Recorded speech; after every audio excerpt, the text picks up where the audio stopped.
6절 말씀으로 옆 사람과 한번 이렇게 인사합니다. 우리는 그리스도 예수의 종들입니다. 이렇게 한번 인사하겠습니다.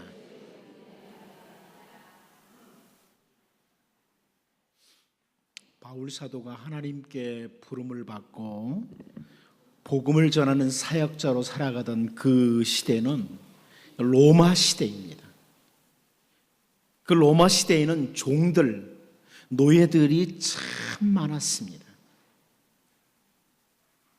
당시에 그 귀족들의 숫자보다도 노예의 수가 더 많았다, 훨씬 많았다, 이렇게 통계가 나옵니다.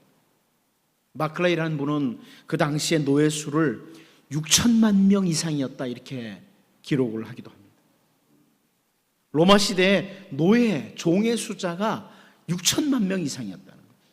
그런 시대에 바울 사도가 하나님께 부름을 받고 사역을 했습니다.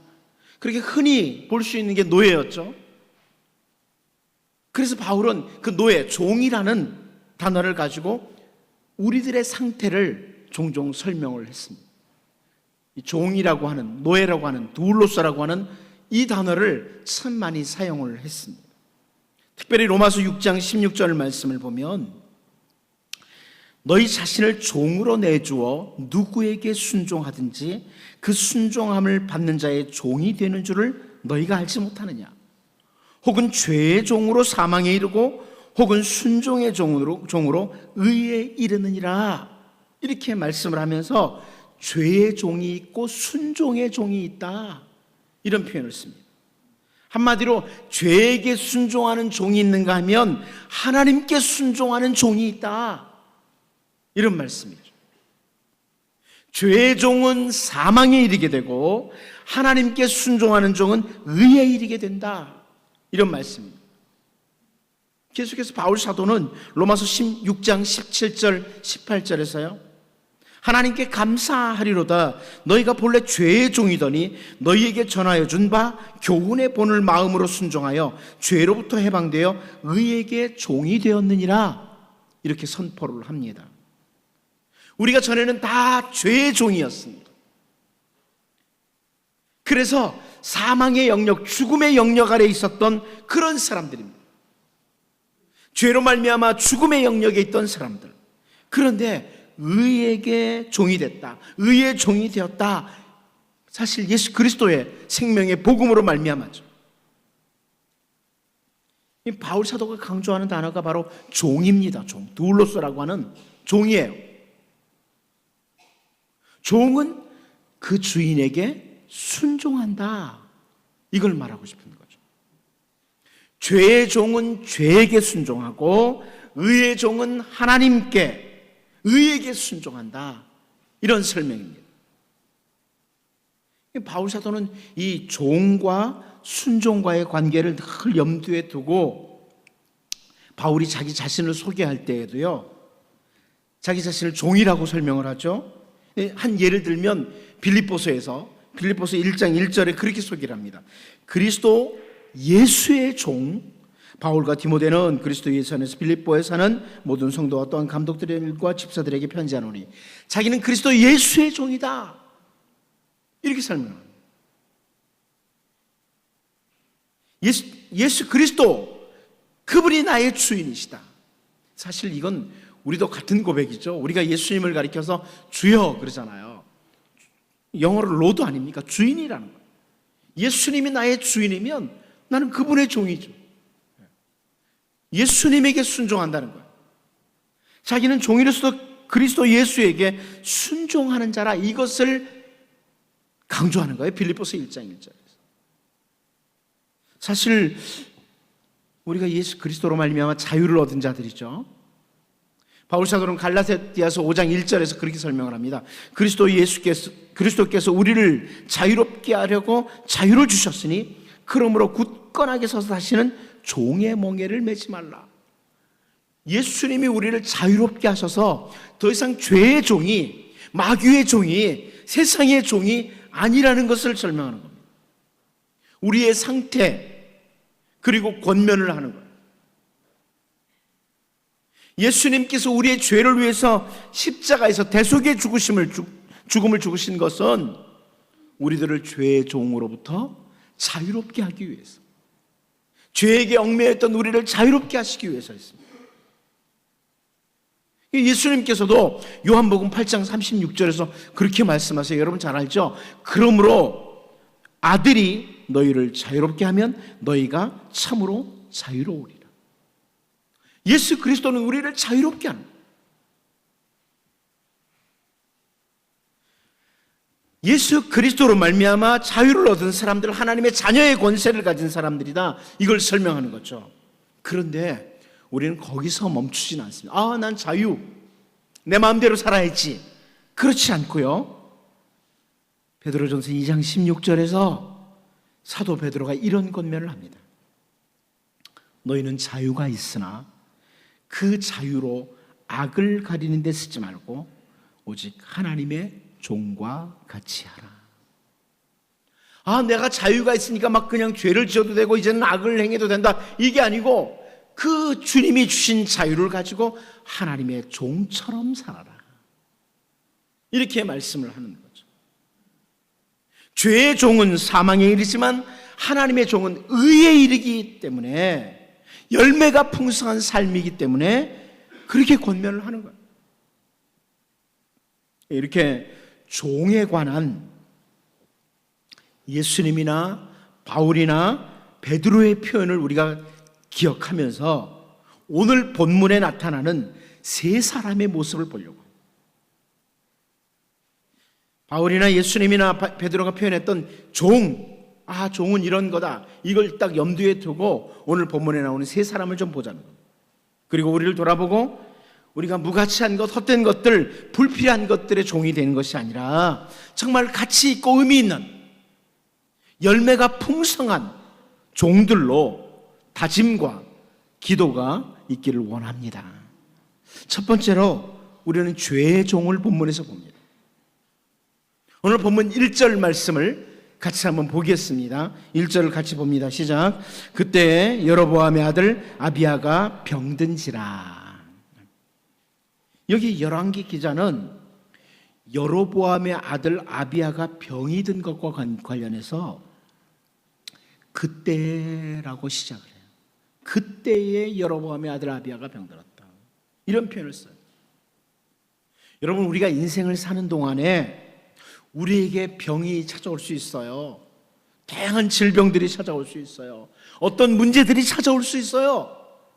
때로는 정말 이거 어떻게 벗어나야 될지 모르겠다고 하는 심각한 문제가 우리에게 찾아올 때도 있어요. 그러나 그 모든 질병들과 모든 문제들을 죄와 연결을 짓거나 마귀와 연결을 짓는 것은 아주 잘못된 해석이에요. 우리나라에 나타난 이단 가운데 하나가 그렇게 하죠. 모든 질병과 모든 문제를 다 죄와 혹은 마귀와 연결을 시켜요. 꼭 그런 것만은 아닙니다.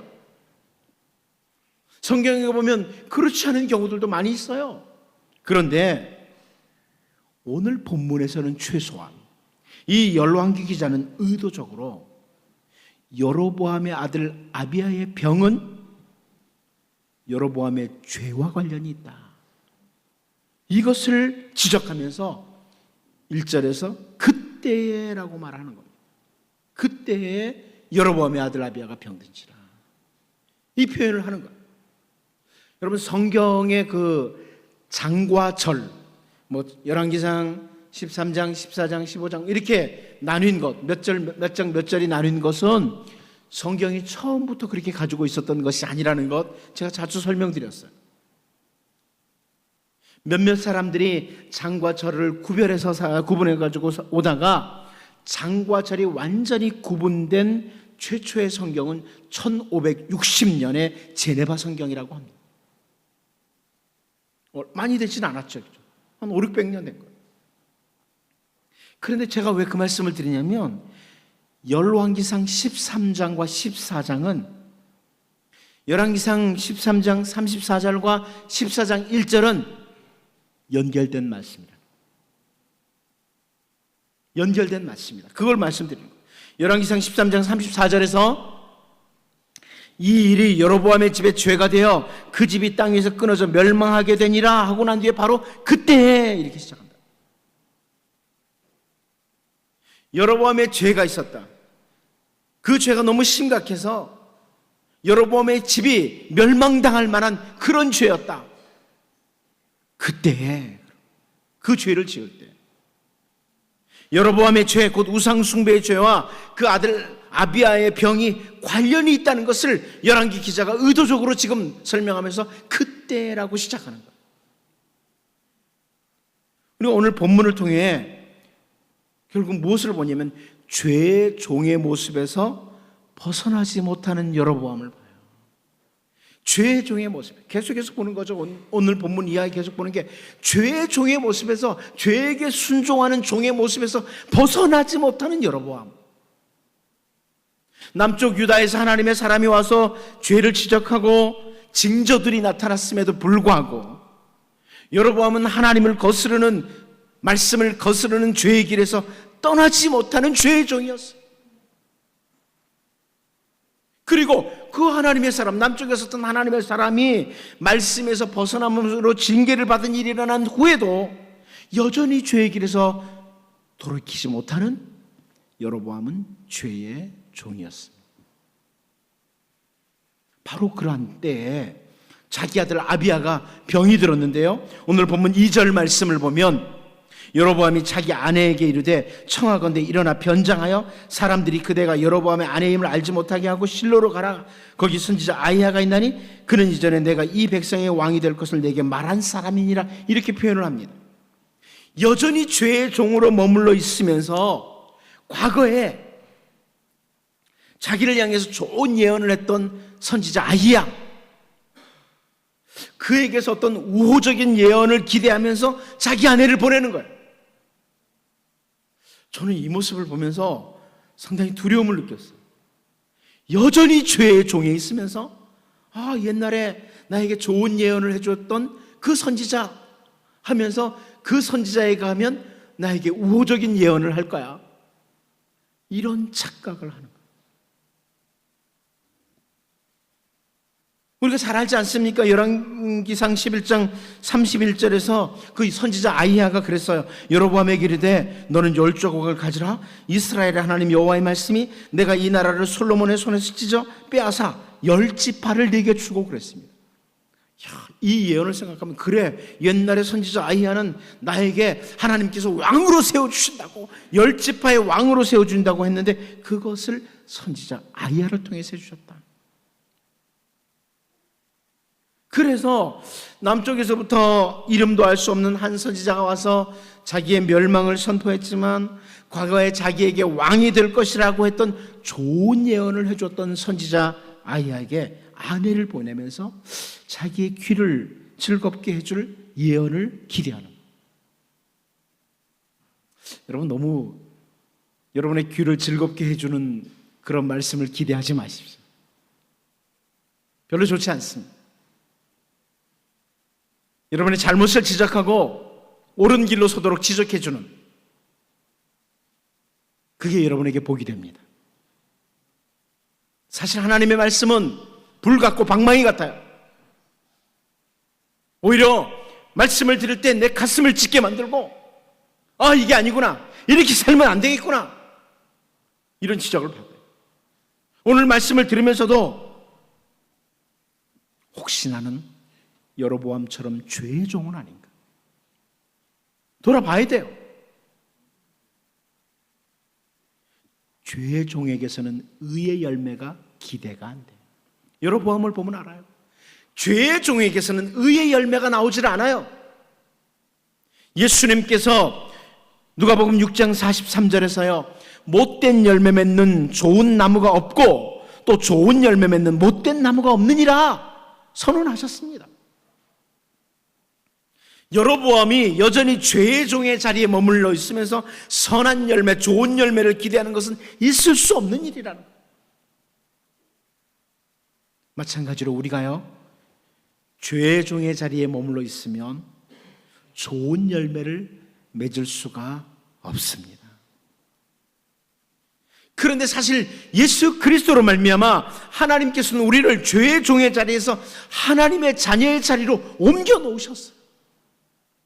죄의 종의 자리에서 하나님의 자녀의 자리로 옮겨 놓으셨습니다. 더 이상 죄의 종이 아니라 우리는 하나님의 자녀예요. 그래서 사도 베드로는 베드로전서 1장 14절 15절에서 권면을 하죠. 너희가 순종하는 자식처럼 전에 알지 못할 때에 따르던 너희 사욕을 본받지 말고 오직 너희를 부르신 거룩한 이처럼 너희도 모든 행실에 거룩한 자가 되라. 권면을 하는 겁니다. 우리는 더 이상 죄의 종이 아니에요. 하나님의 자녀예요. 그러므로 내가 마치 죄의 종처럼 행실하는 것은 없는지를 자꾸 점검을 해야 돼요. 매일의 삶에서 점검을 해야 돼요. 죄의 길에서 벗어나지 못한 죄에게 종노릇하던 여로보암, 여전히 좋지 못한 모습으로 이어지는 걸 보면서 우리는 주님의 은혜로 의의 종이 된 사람들로서 의의 풍성한 열매가 맺혀지도록 우리를 쳐서 복종시키고 다스리는 이런 주의 백성으로, 주의 자녀로, 주의 종으로서의 삶이 있기를 원합니다. 두 번째로 우리는 오늘 본문에서 속이는 자의 종을 봅니다. 속이는 자의 종이라. 오늘 본문 2절을 같이 한번 읽어보겠습니다. 시작. 여로보암이 자기 아내에게 이르되 청하건대 일어나 변장하여 사람들이 그대가 여로보암의 아내임을 알지 못하게 하고 실로로 가라. 거기 선지자 아히야가 있나니 그는 이전에 내가 이 백성의 왕이 될 것을 내게 말한 사람이니라. 여기 여로보암이 자기 아내에게요 변장을 하고 사람들이 그대가 내 아내인 거, 여로보암의 아내인 것을 알지 못하게 하고 실로로 가라, 이렇게 말을 합니다. 속이라는 겁니다. 잘 속이라는 겁니다. 그리고 4절 말씀을 보면 여로보암의 아내가 그대로 하여 일어나 실로로 가서 아히야의 집에 이르니 아히야는 나이가 많아 눈이 어두워 보지 못하더라, 이렇게 설명을 해요. 그러니까 선지자 아히야는 충분히 속을 수 있는 조건을 갖추고 있는 거예요. 나이도 많고 눈이 어두웠다. 여러분, 우리는 그 눈이 어두워진 아버지 이삭을 속이던 야곱과 또 이삭의 아내 리브가를 잘 알죠. 한마디로 여기 오늘 본문의 선지자 아히야 역시 속이는 일이 그렇게 어려운 일이 아니에요. 나이가 많이 돼가지고 눈이 어두워요. 뭐 굳이 안 나왔지만 귀도 뭐 그렇게 옛날만큼 되진 않았겠죠. 그런데 여기 속이라고 하는 이 속이는 자의 종이 바로 여로보암의 아내예요. 남편 말 그대로 행동에 옮겨요. 속이고자 하는 자의 말에 순종해서 같이 범죄의 길로 가는, 범죄의 자리로 가는 여로보암의 아내의 모습을 우리가 볼 수 있는 거죠. 여러분, 하나님께서 우리에게 가정을 허락하시는 것 혹은 공동체를 허락하시는 것은 여러 가지 이유와 목적이 있습니다. 다양합니다. 가정이나 교회나 여러 공동체를 주신 것은 다양한 이유와 목적이 있어요. 그런데 그 가운데 하나는 제가 보기에는 우리의 연약함 때문이라고 봅니다. 우리의 연약함 때문. 전도서 4장 12절 말씀을 보면 한 사람이면 패하겠거니와 두 사람이면 맞설 수 있나니 세 겹줄은 쉽게 끊어지지 아니하느니라, 이렇게 말씀합니다. 여러 가지 면에서 연약한 우리네 인간이 아내를 통해서, 남편을 통해서, 혹은 가족들을 통해서, 공동체원들을 통해서 서로의 약점을 보완해주고 서로 넘어지지 않도록 붙들어주고 말씀을 따라 올바로 걸어가도록 서로 돕기 위해서 가정이나 교회나 공동체를 주신 거예요. 하나님 공동체를 주신 거예요. 출애굽기 4장 24절을 보면요, 모세가 길을 가다가 숙소에 이를 때에 여호와께서 그를 만나서 그를 죽이려 하신지라 그럽니다. 모세를 죽이려고 하세요. 갑작스러운 상황이죠. 그때 출애굽기 4장 25절 다음 절을 보면 십보라가 돌칼을 가져다가 그의 아들의 포피를 베어 그의 발에 갖다 대며 이르되 당신은 참으로 내게 피난 편이로다 하니.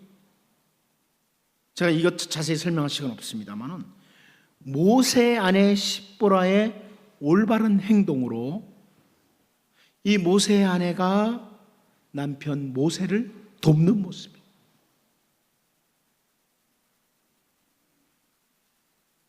우리는 창세기 2장 18절에서요, 여호와 하나님이 이르시되 사람이 혼자 사는 것이 좋지 아니하니 내가 그를 위하여 돕는 배필을 지으리라 하시니라. 하나님께서 이런 표현을 썼지 않습니까? 이 가정이란 공동체를 만드시면서 돕는 배필이라는 표현을 씁니다. 이 돕는 배필이라는 단어는 우리 공동체에 있어서 상당히 중요한 표현이에요.